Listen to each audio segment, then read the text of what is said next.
Hello everyone, it's Jamal Thomas. Welcome to the Progressive Soapbox. I hope everything is okay for everybody. This is a late evening show. Let's keep this boat a-rockin'. Alright, good. My sound is good. Guys, the reason why you see a little thing at the bottom, click link in the description box for Super Chat Alternative. My channel has been completely demonetized. It will be that way for the next month. There's been a quote-unquote review, and apparently I can essentially reapply. I don't know how many other channels this has happened to, but I have no copyright strikes or anything else against my channel. The little link at the bottom in the description box is a Super Chat alternative that would allow people to essentially give Super Chats through PayPal as opposed to through the regular system. So there's that. I have to say that on all my videos, otherwise people have no idea what that little thing is. Alex Jones. So, I was trying to figure out how to start this particular video, and I think I know where I want to start. In 1917, when the Bolsheviks took power, the Bolsheviks implemented certain policies with regards to shutting down, you could say, dissent.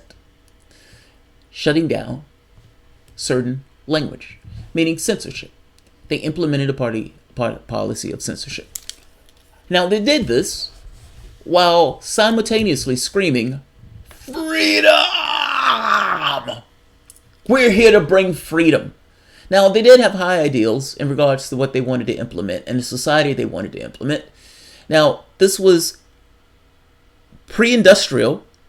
So it wasn't like today where you had machines where they can do the labor and everything else. No, they were in a pre-industrial society trying to implement this kind of communistic society, while at the same token under attack by multiple nations which were trying to put the Tsar or reestablish some sort of order akin to the capitalist country back into place in Russia. All of those countries that invaded, including the United States, failed to do that. The Bolsheviks were able to consolidate their power and beat the White Army. Now, here's the catch. They started to implement, regardless of what ideas of freedom they had, they started to implement censorship. This gets progressively worse with Stalin. And you can understand why. There are a lot of people that Stalin was essentially starving to death and killing in the Ukraine. And you can imagine that if you're talking about that, especially critiques from the West, they frown upon that. Stalin frowns upon you telling Stalin how many people he's murdering in other parts of the Soviet Union.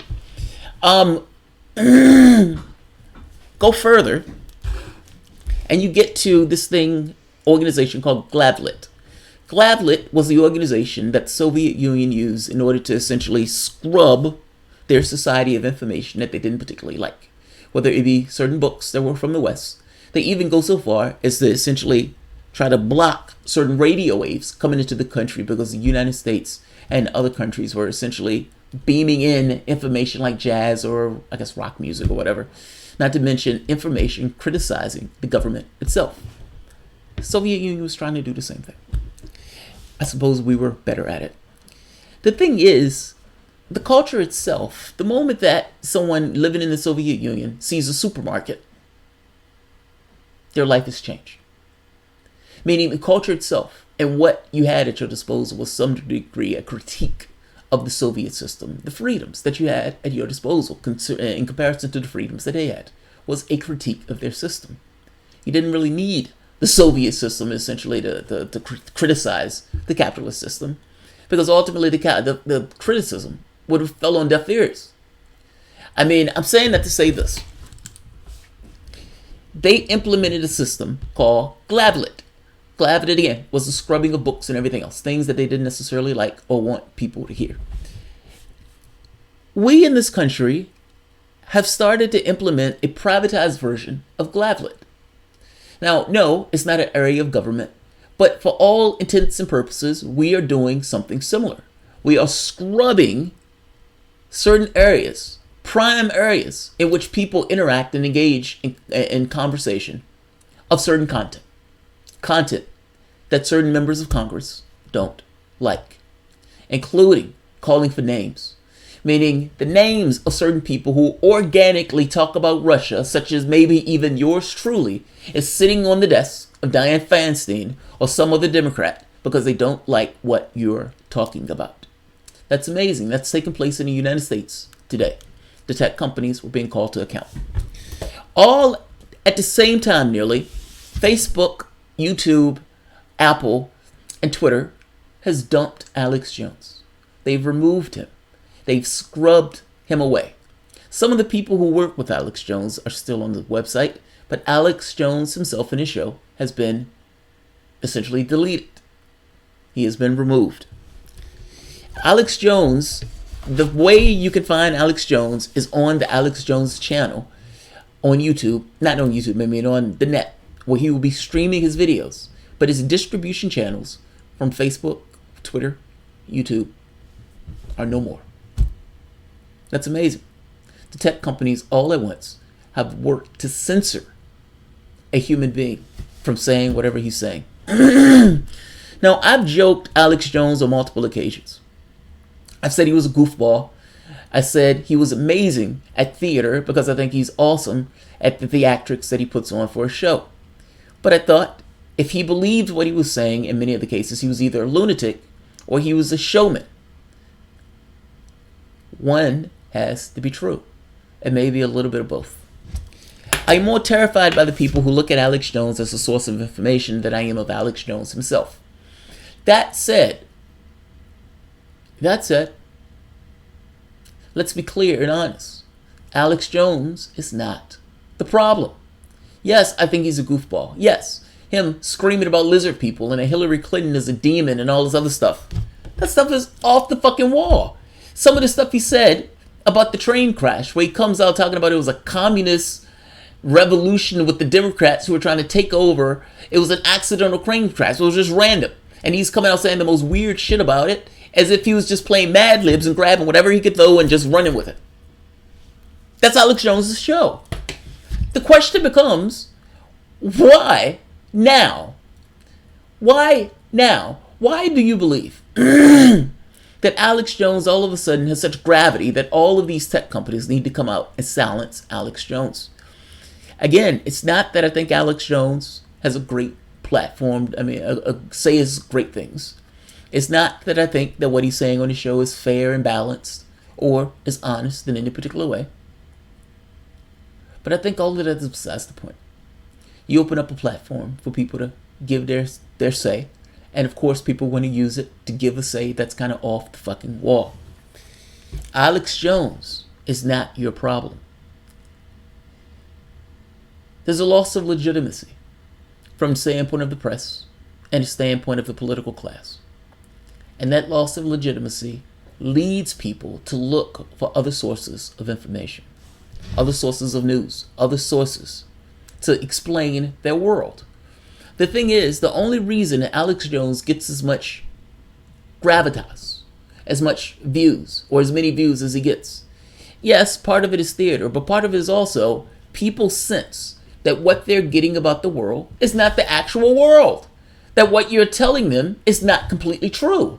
You went and told them there were weapons of mass destruction in Iraq. You spent $7 trillion on that lie. And at the end of that, walked away, no consequences for people who lied this country into a war that killed 4,000 Americans. Not to mention the people who were bruised and broken or somehow fucked up in the head for what the President of the United States decided to send them on. Do you honestly believe that the rest of the public didn't know that there were no weapons of mass destruction in Iraq? That the country was sent on a goose chase? Take that part out of it for the moment. The new president comes in office saying that we're torturing people, but we're just going to move along. We've tortured some folks, but we're going to just move along like nothing had taken place. Now, if you're standing on the left, this infuriates you. If you're on the left, this pisses you off. This is not a point where you just touch and walk away. This was a big fucking deal to you. Part of the demarcation point between what was the left versus what is the Democratic Party was the difference in the tenor of the Democratic Party with what Obama was doing from the standpoint of drones and killing and bombing, from the standpoint of what Bush was doing. Meaning, The left looked at both and said, that's fucked up on both counts. I don't care that he's a Democrat. I don't like what he was doing. I didn't like when Bush was doing it. I didn't like when he's doing it. You have a demarcation point. You have an anti-establishment being established in this moment, just based on something to that effect. You have a trigger point of Bernie Sanders being cheated. Russia had nothing to do with either of those. That's all ingrown America. American as apple pie. Let's keep going. I'm trying to make a very simple point here. There's been a loss of legitimacy, but the loss of legitimacy took place for the things that were taking place in the country. Nothing to do with Alex Jones. You've always had goofballs and wild people saying things that was outlandish. The question becomes, why are people now believing people like Alex Jones as being some level of legitimacy? And I'm making the point that the reason they're giving him more legitimacy is because the other people have lost that legitimacy. The increase in Alex Jones's legitimacy from the standpoint of the public, I would wager to you, strongly impress upon you, is commiserate with the loss of it from the standpoint of what we consider to be media, establishment, and authorities. Paul Ryan gets out in the floor of Congress, and for all intents and purposes, and I'm paraphrasing, I will bleed on the flag before I raise this debt by one red dime, by one red penny. I won't do it. I can't do it. My values as a man, my values as a conservative prevents me from doing this. I cannot do it, God damn it. I'm standing on principle. I'm standing on principle. Donald Trump gets elected, and Paul Ryan raises the debt ceiling to $9 trillion. Legitimacy erodes. The political class has been shown to be a farce.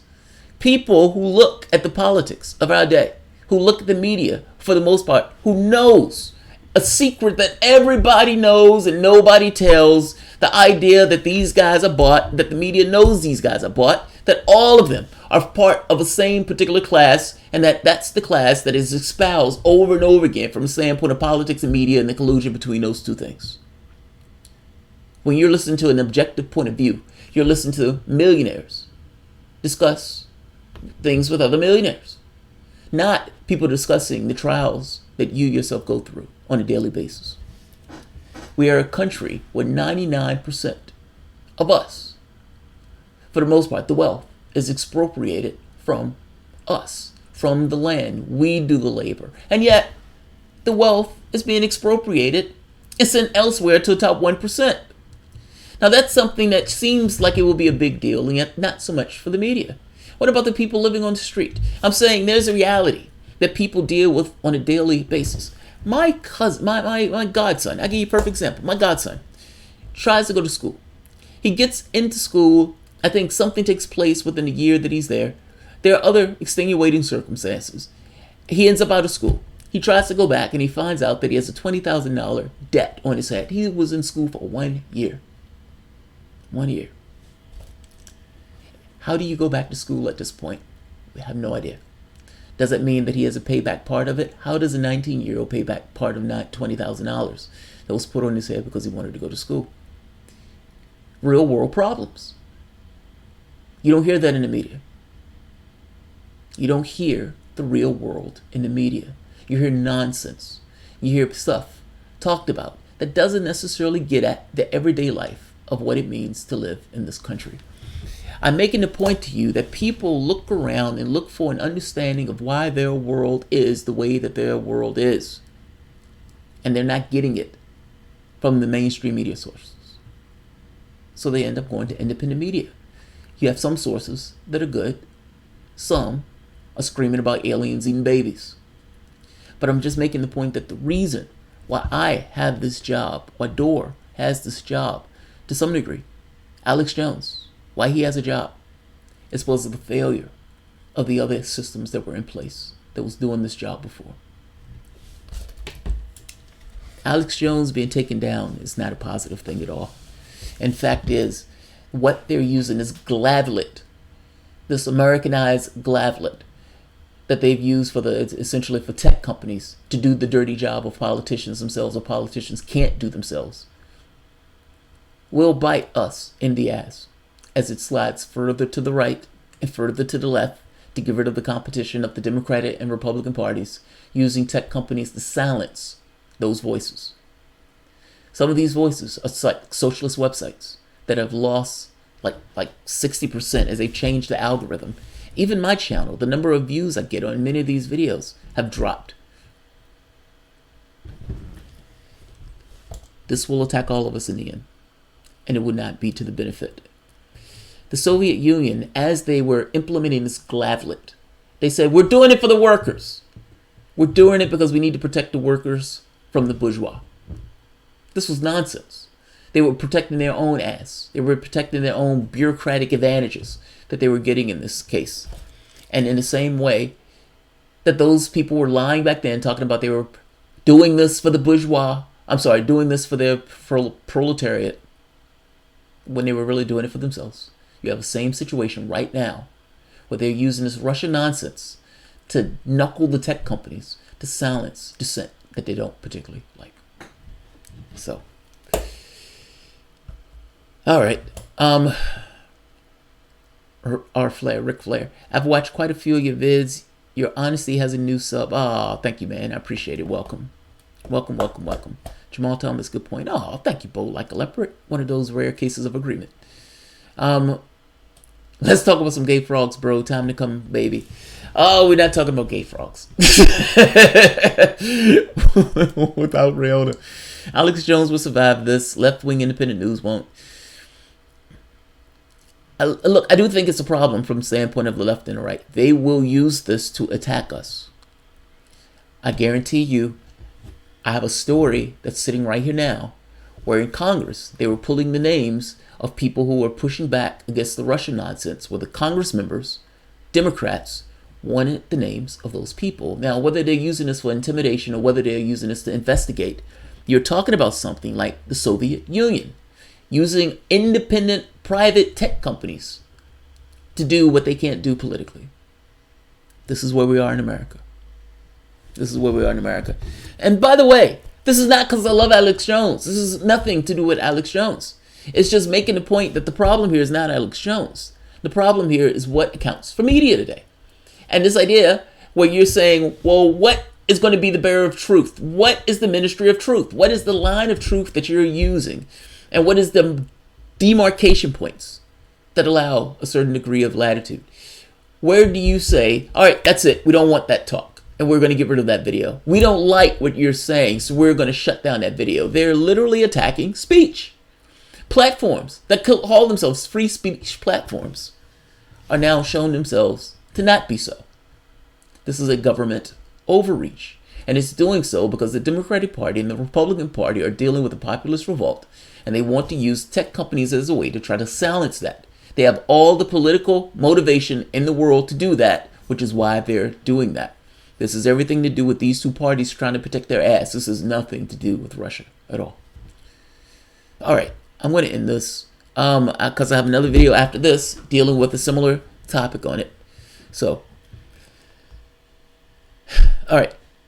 There is no line, doesn't matter, grab your pitchforks. Yeah, but the problem here is these are private corporations that are knuckling under the government will in order to silence. And because they have such a market share from the standpoint of public discourse, it will be an axe on dissent. Now the question becomes, where does that go? That's not going to evaporate.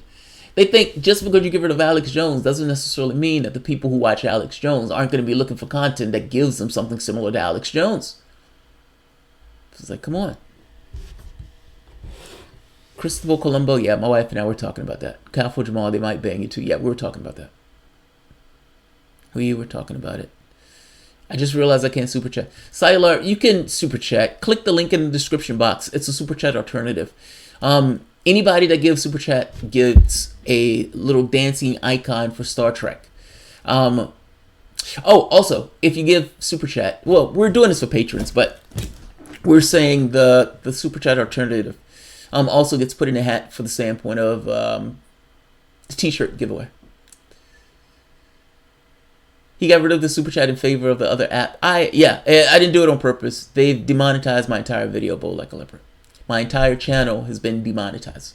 So, I get donations, and the donations can go through that application. It's fucking aggravating. Free speech, don't have to pay. Progressives are next. You're next on the chopping block, Jamal, Mr. X. Yeah, my wife and I have been talking about contingency plans in regards to how to keep the videos out. I have patrons, and because I have patrons, that would help.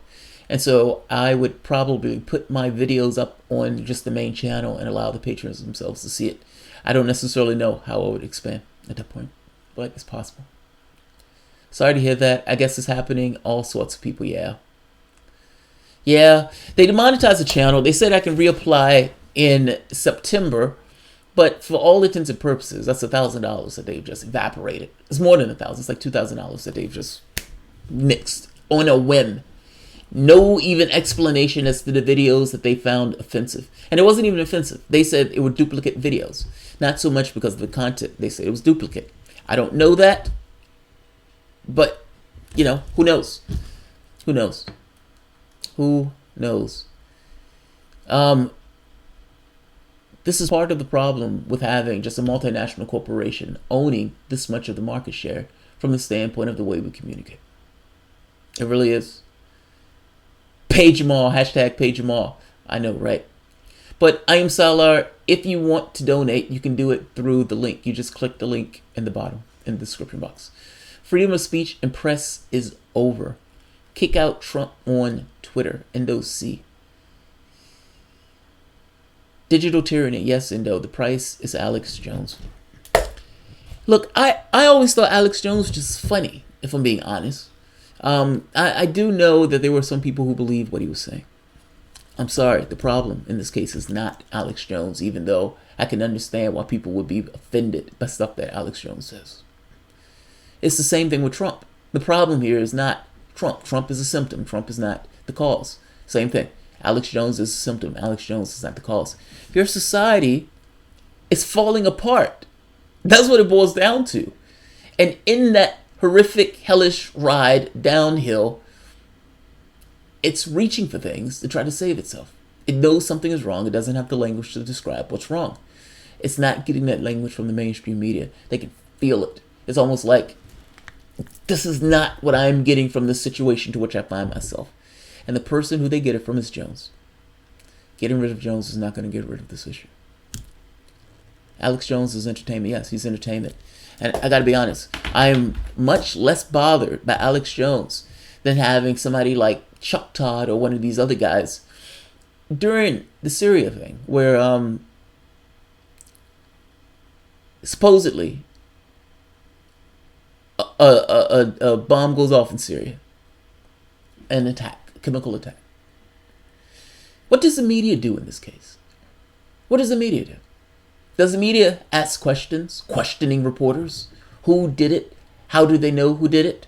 What are the legal bases for us to take any level of action at all?